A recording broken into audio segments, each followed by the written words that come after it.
तो चलिए शुरू करते हैं अपनी फाइनेंशियल जर्नी का पहला कदम। एक इन्वेस्टिंग क्या होती है? इन्वेस्टिंग मतलब अपने पैसों को ऐसे जगह लगाना जहां वो समय के साथ बढ़ सके। सिंपल लैंग्वेज में, मनी को ऐसे एसेट में लगाना जो फ्यूचर में आपको ज्यादा पैसा वापस दे। एग्जाम्पल, अगर आप 1,000 रुपये सेव करते हैं, वो 1,000 ही रहेगा। लेकिन अगर आप उसे इन्वेस्ट करते हैं, वो समय के साथ 1,200, 1,500 या उससे भी ज्यादा हो सकता है। 2. इन्वेस्टमेंट क्यों जरूरी है? एक फ्यूचर सिक्योर करने के लिए 2, इमरजेंसी फंड बनाने के लिए 3, इन्फ्लेशन को बीट करने के लिए। आम चीजें महंगी होती जा रही हैं, सिर्फ सेविंग्स होने से नुकसान है। 4, फाइनेंशियल फ्रीडम पाने के लिए 5, लॉन्ग टर्म वेल्थ बनाने के लिए। रिच लोग इसीलिए रिच बनते हैं क्योंकि वो पैसे को पैसे कमाने देते हैं।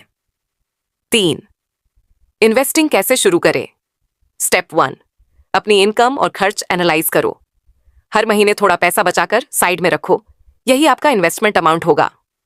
स्टेप 2, गोल्स डिसाइड करो। Short term 1 to 2 years, mid term 3 to 5 years, long term 10 to 20 years। Step 3, risk समझो। अगर रिस्क कम है, रिटर्न्स भी कम। अगर रिस्क ज्यादा है, लॉन्ग टर्म में रिटर्न्स ज्यादा। स्टेप 4, सही प्लेटफॉर्म चुनो। Demat account, stock market, mutual funds, bank, FD, RD, gold, real estate. 4, beginners के लिए बेहतरीन इन्वेस्टमेंट ऑप्शंस।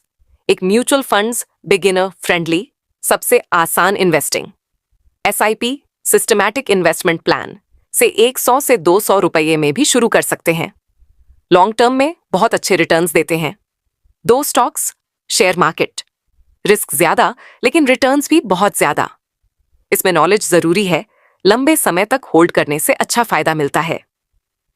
3, गोल्ड भारत में सबसे ट्रस्टेड इन्वेस्टमेंट। गोल्ड ईटीएफ्स और डिजिटल गोल्ड भी अवेलेबल है।